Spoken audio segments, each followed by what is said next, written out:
पाकिस्तानी आतंकवादियों के द्वारा गई और उसके जवाब में देश के प्रधानमंत्री जी ने दृढ़ इच्छा शक्ति का परिचय कराते हुए ऑपरेशन सिंदूर की सेना को परमिशन दी और हमारे वीर जवानों ने सटीकता बहादुरी के साथ पाक स्थित आतंकवादी अड्डों को चूर चूर करने का काम किया। वो घटना पर जो बहस हो रही है इसमें हिस्सा लेने के लिए मैं खड़ा हुआ हूं। माननीय अध्यक्ष जी, सबसे पहले पहलगांव में जो नृशंस हत्या की गई निर्दोष नागरिकों की, धर्म पूछकर उनको मारा गया, इनके परिवार के सामने मारा गया और बड़ी बर्बरता के साथ ये हत्याएं की गई, इसकी मैं घोर निंदा करता हूं। और जो मारे गए हैं इनके परिजनों के साथ अत्यंत हृदय की गहराइयों से मैं संवेदना भी व्यक्त करना चाहता हूं। ऑपरेशन सिंदूर के जवाब में पाकिस्तान के हमारे नागरिक ठिकानों पर गोलीबारी की, इसमें भी कुछ नागरिक हताहत हुए, गुरुद्वारा भी टूटा, मंदिर भी टूटा। जो भी नागरिक उसमें घायल हुए हैं और जो हताहत हुए हैं वो सभी के प्रति मैं पूरे सदन की ओर से गहरी संवेदना व्यक्त करना चाहता हूं।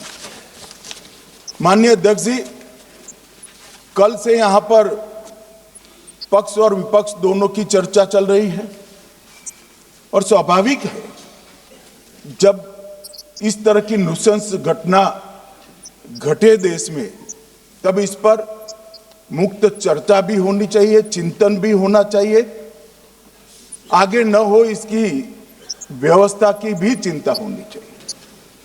माननीय अध्यक्ष जी, मैं विषय पर आने से पहले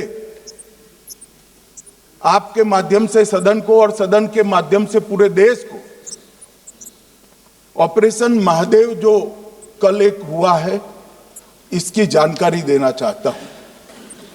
माननीय अध्यक्ष जी, कल ऑपरेशन महादेव में सुलेमान उर्फे फैजल जट, अफगान और जिब्रान, 3 आतंकवादी सेना, सीआरपीएफ और जम्मू कश्मीर पुलिस के संयुक्त अभियान में ऑपरेशन महादेव में मारे गए। और माननीय अध्यक्ष जी, ये जो सुलेमान है ए श्रेणी का लश्कर तोयबा का कमांडर था। पहलगाम हमले में और गगनगिर आतंकी हमले में वो लिप्त था। इसके ढेर सारे सबूत हमारी एजेंसियों के पास है। अफगान ए श्रेणी का लश्कर तैयबा का आतंकवादी था और जिब्रान भी ए ग्रेड आतंकवादी था। और माननीय अध्यक्ष जी, मैं सदन को और सदन के माध्यम से पूरे देश को बताना चाहता हूं, जिन्होंने बैसरन घाटी में हमारे प्रवासियों को, नागरिकों को मारा था, ये तीनों आतंकवादी ये थे और तीनों मारे गए।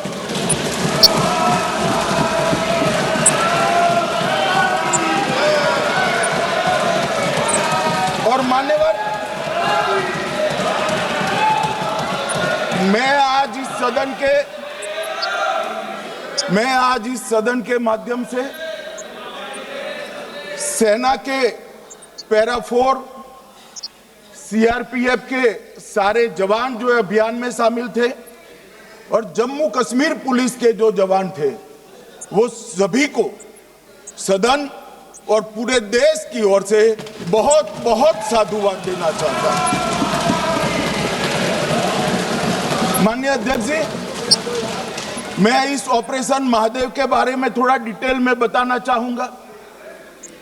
ऑपरेशन महादेव की शुरुआत 22 मई 2025 को, एक प्रकार से तो जिस दिन हत्या हुई थी उसी दिन रात को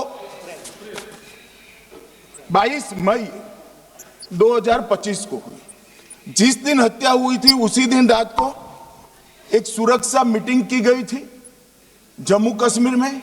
ये पूछ रहे थे, कोई गए नहीं, सिर्फ राहुल गांधी गए। अब आपकी आंख कौन से चश्मे से देख रही है मुझे मालूम नहीं माननीय अध्यक्ष जी।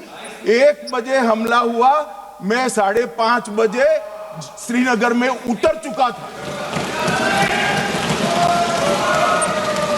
माननीय अध्यक्ष जी, अरे सुनो सुनो, मैं बताता हूँ ना 22 में, सुनो ना प्लीज, धैर्य रखकर सुनो, हमने आपको नहीं टोका है, सुनना पड़ेगा भाई, ऐसे नहीं चलेगा। माननीय अध्यक्ष जी, नहीं, पर बैठे बैठे मत बोलिए आप भी। माननीय अध्यक्ष जी, 23 अप्रैल को टिप्पणी मत करिए। एक सुरक्षा मीटिंग की गई। सभी सुरक्षा बल, सेना, CRPF, BSF, Jammu Kashmir police, और सबसे पहले उसमें निर्णय किया गया कि जो नृशंस हत्यारे हैं वो देश छोड़कर पाकिस्तान भाग न पाए, इसकी हमने पुख्ता व्यवस्था की और भागने नहीं दी। 22 मई को आईबी के पास एक ह्यूमन इंटेल आई और एक क्षेत्र के अंदर, दाची गांव क्षेत्र के अंदर आतंकवादियों की उपस्थिति की सूचना मिली। आईबी और सेना द्वारा दाचीकाम क्षेत्र में अल्ट्रा सिग्नल कैप्चर करने के लिए जो इंस्ट्रूमेंट हमारी एजेंसियों ने बनाए हैं, इसके द्वारा इस सूचना को पुख्ता करने के लिए मई से 22 जुलाई तक लगातार प्रयास किए गए।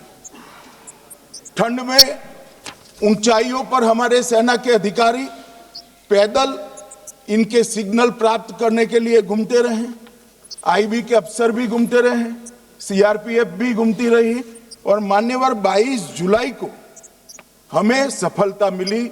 सेंसर्स के माध्यम से आतंकवादी होने की पुष्टि मिल गई। तब 4 पैरा जो हमारी सेना का एक हिस्सा है, उसकी नेतृत्व में 4 पैरा के जवान, सीआरपीएफ के जवान और जम्मू कश्मीर पुलिस के जवान मान्यवर एक साथ ये आतंकवादियों को घेरने का काम किया।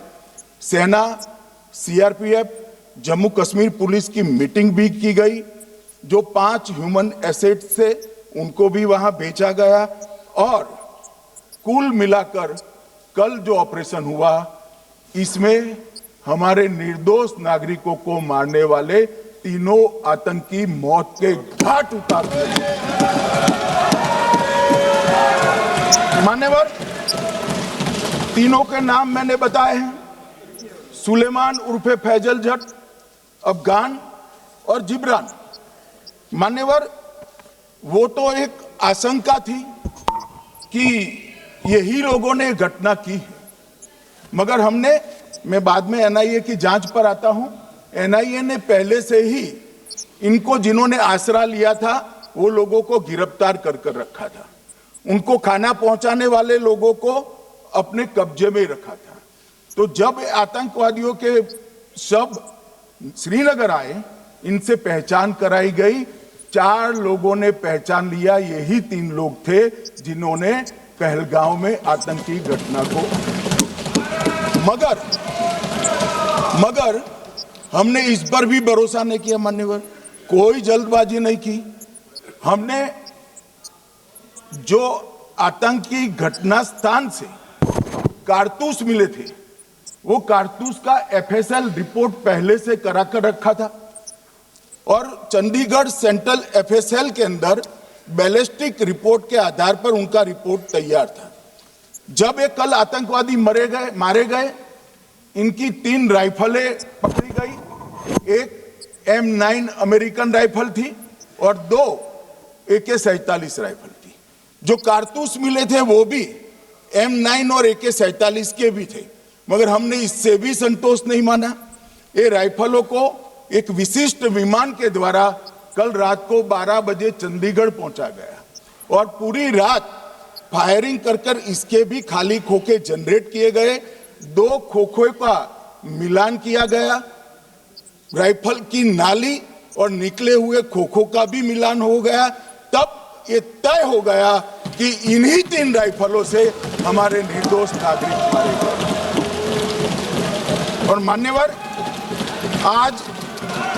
आज मैं सदन को बताते हुए बहुत खुश हूं। मोदी जी ने ऑपरेशन सिंदूर कर आतंकवादियों को जिन्होंने आतंकवादियों को भेजा था उनके आकाओं को जमीन में मिलाने का काम किया था। सेना और CRPF ने वो आतंकवादियों को भी समाप्त कर दिया। और मान्यवर,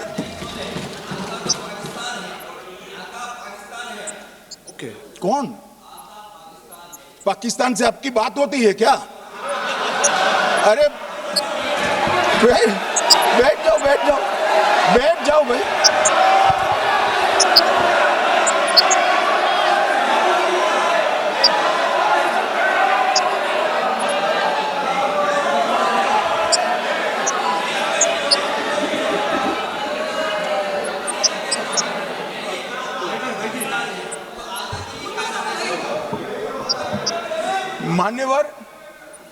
मान्यवर, मैं बताता हूं कैसे इनके आका मारे गए, वो भी नाम के साथ बताता हूं, जगह के साथ बताता हूं, घंटे, मिनट और सेकंड के साथ बताता हूं। मान्यवर, मैं तो अपेक्षा करता था कि जब एक सूचना सुनेंगे पक्ष विपक्ष में खुशी की लहर दौड़ जाएगी, मगर ये स्याही पड़ गई इनके चेहरे। ये क्या है मान्यवर, किस तरह की पॉलिटिक्स? भाई आतंकवादी मारे गए, आपको इसका भी आनंद नहीं है?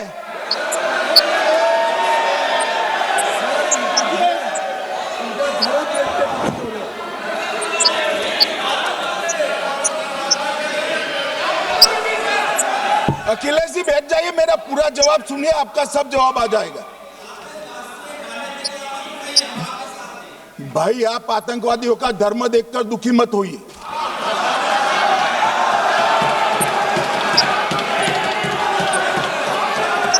अखिलेश बैठ जाइए यार।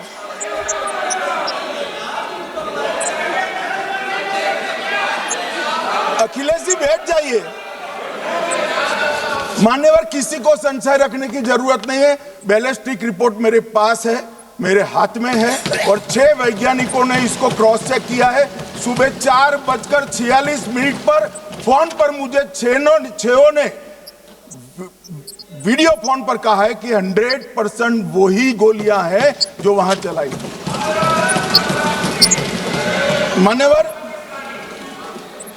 ये हमारे देश की सेना, CRPF और जम्मू कश्मीर पुलिस, ये तीनों का एक साझा बहुत बड़ा कामयाबी है, जिस पर 140 करोड़ को नाज होना चाहिए, देश की जनता को नाज।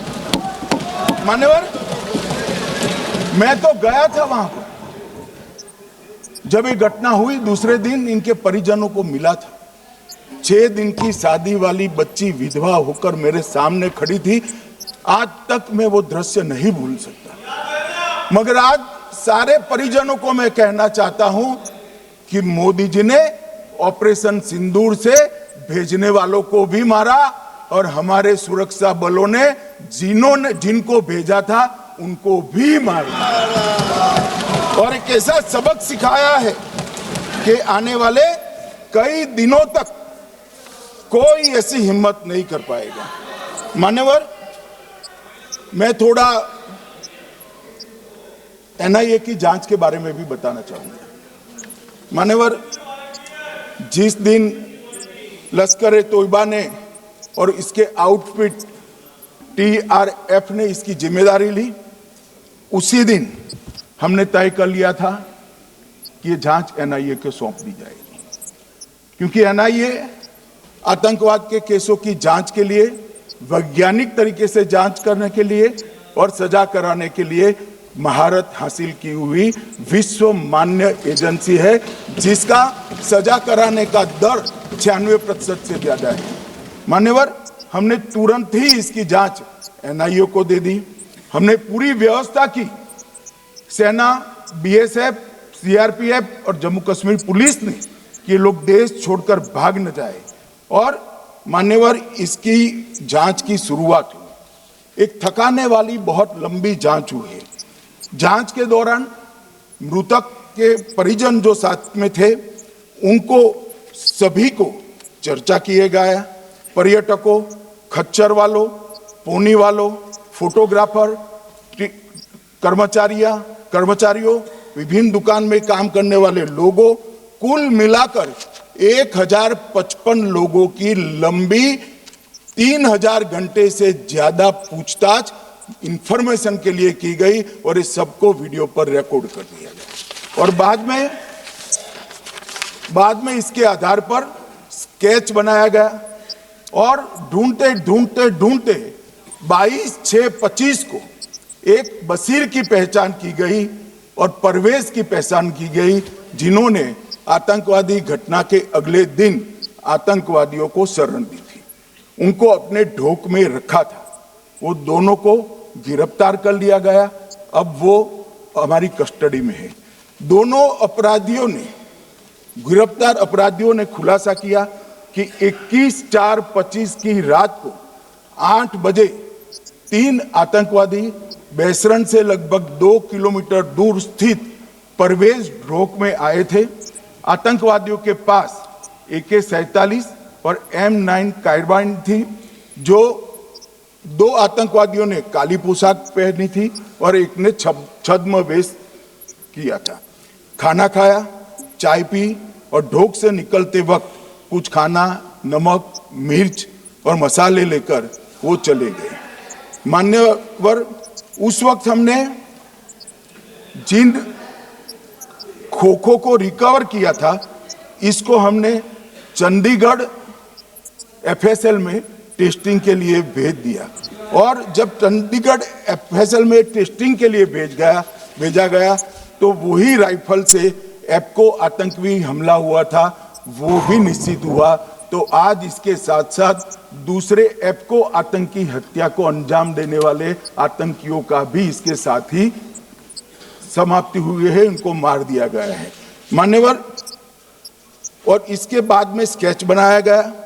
गिरफ्तार किए गए दोनों आरोपियों की माता जो थी, इन्होंने ये तीनों आतंकियों के मृतदेहों को पहचान लिया है।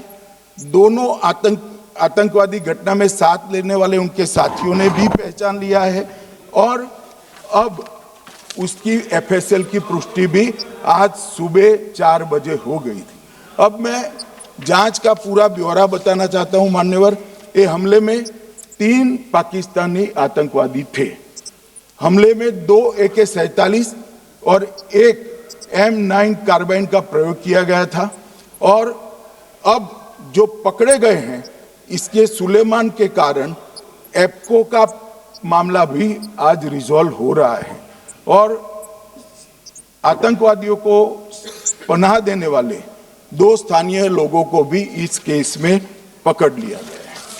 अब मान्यवर, कल पूछते थे कहां से आए, कहां गए, किसकी जिम्मेदारी है। भाई, जिम्मेदारी हमारी ही है। हम सरकार में हैं, हमारी ही जिम्मेदारी। मगर मैं पूछता हूं, जब आप सरकार में थे तब क्या क्या हुआ था, इसकी जिम्मेदारी किसकी थी और क्यों निर्वहन नहीं किया, वो भी बाद में पूछूंगा। जरा धीरज से सुनना। मगर मान्यवर, मुझे एक बड़ा दुख हुआ। कल इस देश के पूर्व गृह मंत्री चिदंबरम जी ने सवाल उठाया कि क्या प्रूफ है कि ये आतंकवादी पाकिस्तान से आए। और मान्यवर, कब उठाया? जब संसद में चर्चा होने वाली थी। क्या कहना चाहते हैं चिदंबरम साहब? किसको बचाना चाहते हैं? पाकिस्तान को बचाकर आपको क्या मिलेगा? वो ये कह रहे हैं कि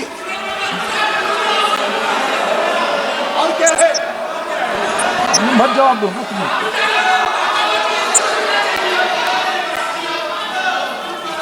मान्यवर, हमारे पास, मैं आज चिदम्बरम साहब को कहना चाहता हूं, मैं आज चिदम्बरम साहब को आपके माध्यम से कहना चाहता हूं, हमारे पास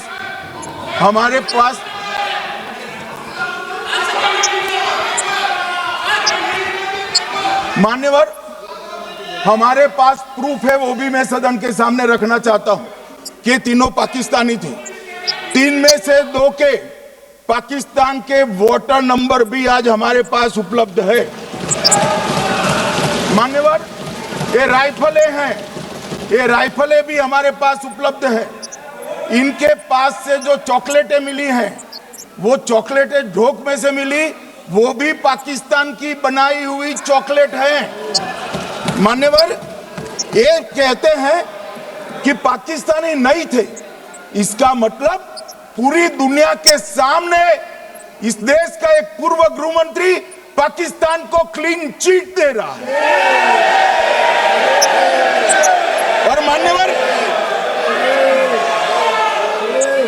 और मान्यवर, वो पाकिस्तानी आतंकवादी नहीं थे ऐसा बोलकर श्री चिदम्बरम अगर पाकिस्तानी आतंकवादी नहीं थे तो पाकिस्तान पर हमला क्यों किया, वो भी सवाल खड़ा कर रहे हैं।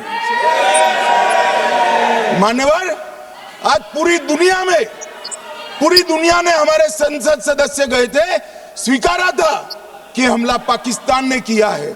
और इस देश का गृह मंत्री जो कांग्रेस पार्टी से आता है, वो कहता है कि क्या सबूत है।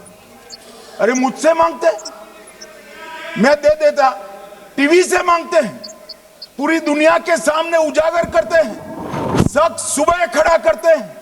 पाकिस्तान को बचाने का इनका ये षड्यंत्र आज 130 करोड़ लोग जान रहे हैं। बच नहीं पाओगे आप लोग, बच नहीं पाओगे।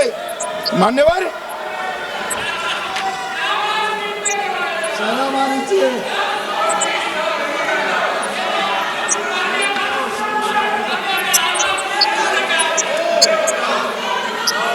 मान्यवर,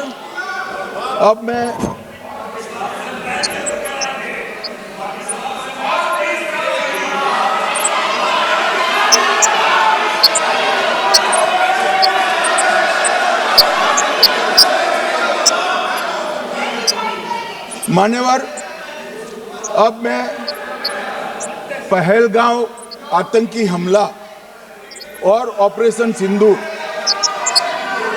ये दोनों घटनाक्रम के लिए मान्यवर ये अभी से थक जाते हैं।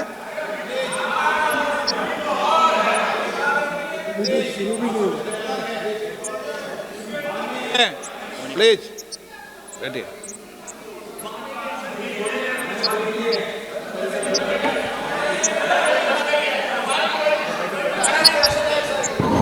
मान्यवर, मैं आपके माध्यम से कहना चाहता हूं, थोड़ा धैर्य रखे भैया, अभी तो शुरू हुआ है, अभी तो शुरू हुआ है। मान्यवर, मैं पहलगांव आतंकी हमला और ऑपरेशन सिंदूर के बारे में पूरा घटनाक्रम बताना चाहता हूं। कल ढेर सारे सवाल उठाए। वैसे तो मुझे लगता था कि कल रक्षा मंत्री जी के भाषण के बाद शायद कांग्रेस पार्टी सपोर्ट में भाषण देना शुरू करेगी और अगर थोड़ी बहुत जनता की इच्छा की परख होती तो वो ही करते, मगर नहीं करा, क्योंकि रक्षा मंत्री जी ने बहुत बारीकी से ऑपरेशन सिंदूर की सफलता, इसकी जरूरियात, इसकी प्रासंगिकता और इसके परिणाम, इसके बारे में बहुत अच्छे तरीके से सदन के माध्यम से पूरी देश की जनता के सामने रखा जाए। मगर फिर भी उन्होंने बहुत सारे सवाल किए। अब सवाल किए हैं तो मुझे जवाब देना भी पड़ेगा, उनको सुनना भी पड़ेगा। मान्यवर, मैं पूरा घटनाक्रम बताना चाहता हूं। मान्यवर, 22 अप्रैल को पहलगांव में आतंकवादी हमला हुआ। इसमें 26 लोग मारे गए, 25 भारतीय और 1 नेपाली नागरिक। हमने उसी वक्त मैं श्रीनगर जाने के लिए निकल गया। रात को ही सुरक्षा बलों की मीटिंग कर ये भाग न पाए इसकी व्यवस्था की। माननीय मोदी जी ने 23 और 30 अप्रैल को सीसीएस की मीटिंग चेयर की। ये कह रहे हैं, मैं आज बताना चाहता हूं कि सीसीएस की 23 अप्रैल की मीटिंग में क्या हुआ। सबसे पहला कांग्रेस पार्टी का ब्लंडर था सिंधु जल संधि, इसको स्थगित करने का काम नरेंद्र मोदी जी ने किया। हमने अटारी के माध्यम से एकीकृत जांच चौकी जो चलती थी उसको बंद कर दिया। पाकिस्तानी नागरिकों के सार्क वीजा को सस्पेंड कर सभी को वापस पाकिस्तान भेजने का काम किया। पाकिस्तान स्थित उच्चायोग ने रक्षा, सैन्य, नौसेना के सलाहकारों को अवांछनीय व्यक्ति घोषित किया।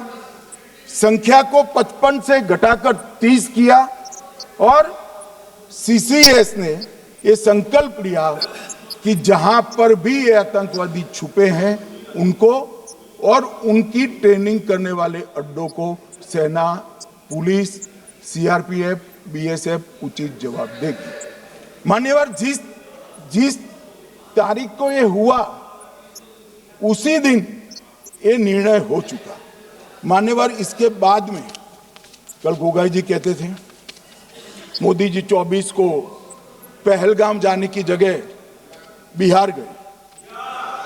सुनो यार, मान्यवर, मोदी जी जब ये पहलगाम घटना हुई यहां नहीं थे, विदेश में थे। आने के बाद तुरंत सीसीएस बैठक की और मोदी जी जिस दिन बिहार गए उस दिन पहलगाम में कुछ नहीं, कोई नहीं था, सिर्फ राहुल गांधी थे। सारे लोग चले गए थे, सारे लोग वहां से अपने अपने ठिकाने पर चले गए थे। मगर इन्होंने एक बात कही, उस पर मेरी आपत्ति है मान्यवर। उन्होंने कहा 24 अप्रैल को चुनावी भाषण किया। मान्यवर, देश का नेतृत्व करने वाले देश के प्रधानमंत्री की फर्ज होती है कि देश की संप्रभुता पर, देश के नागरिकों पर अगर ऐसा जघन्य हमला होता है तो जनता की भावनाओं के अनुरूप जवाब देना चाहिए। मान्यवर, मैं आज आपकी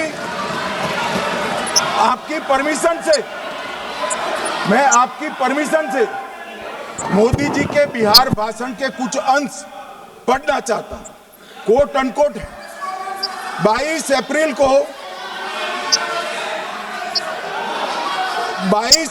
को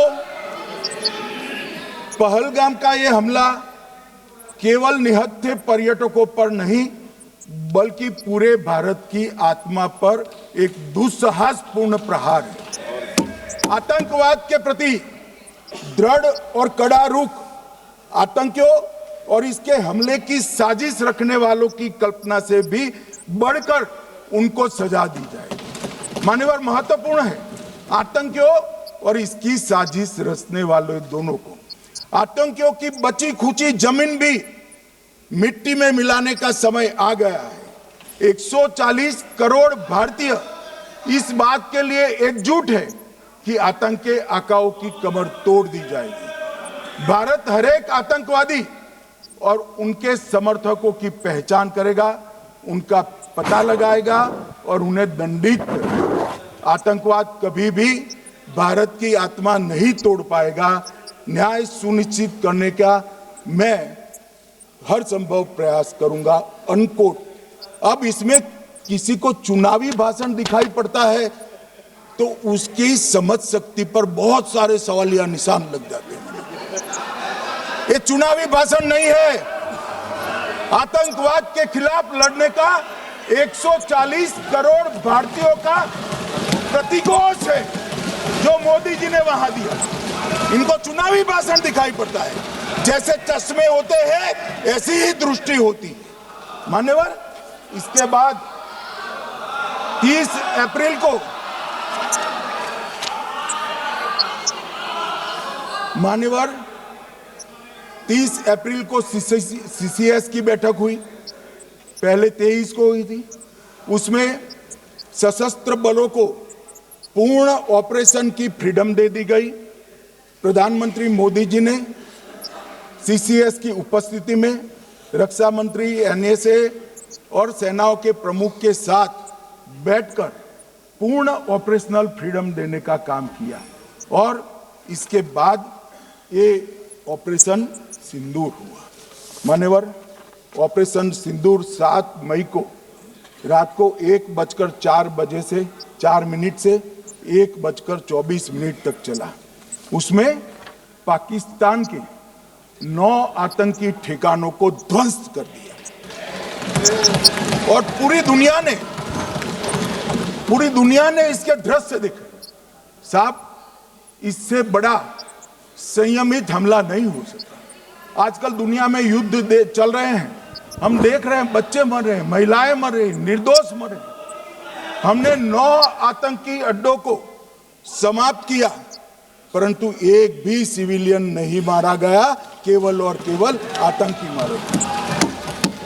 स्थान थे मरकज सुभान अल्लाह बहावलपुर, मरकज तैयबा मुरीद के, महमूना जाया कैंप सियालकोट, अरे नाम सुनो काम में आएंगे, सरजाल camp Sialkot, Sawai Nala camp Muzaffarabad, Syedna Bilal camp Muzaffarabad, Gulpur camp Kotli, Barnala camp Bhimber और अब्बास कैंप कोटली।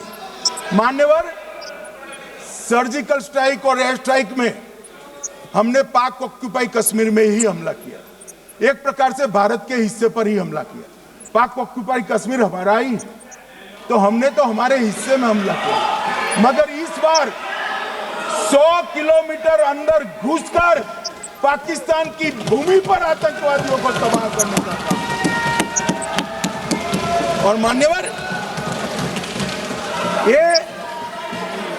ये आतंकी वो के ठिकानों पर हमला हुआ, इसमें मारा कौन गया?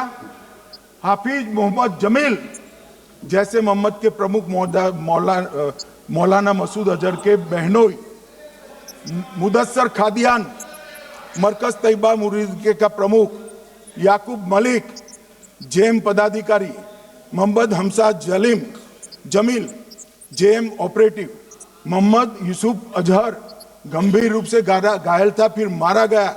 जैसे मोहम्मद का आमिर मोहम्मद हसन खान गंभीर रूप से घायल था, फिर मारा गया। जेएम ऑपरेटिव मोहम्मद हसन गंभीर रूप से घायल हुआ। अब्दुल मलिक, खालिद अबू अक्स और नोएम मलिक, इनका कोई पता ठिकाना नहीं। और मान्यवर, ये पूछते थे मुझे कल कि पहलगांव के दोषी कहां गए, वो पहलगांव के दोषी कहां गए? ये जो मैंने, अरे सुनो ना यार, ये जो 10 मैंने नाम पढ़े हैं, इसमें से 8 ये चिदम्बरम एंड कंपनी के समय में आतंकवादी घटना घटाने वाले लोगों को नरेंद्र मोदी जी ने मारा। ये हमें पूछते कहां गए? अरे भाई, आपके समय में जो छुप गए थे उनको चुन चुन कर हमारी सेना ने समाप्त कर दिया है। और ये 10 नहीं, कल राजनाथ जी घबराते बोले हैं, अब ऑथेंटिक शब्द का है, मैं बढ़ा नहीं सकता, मगर कम से कम 100 लोगों को हमारी सेना ने समाप्त, 100 से अधिक लोगों को हमारी सेना ने समाप्त करने का काम।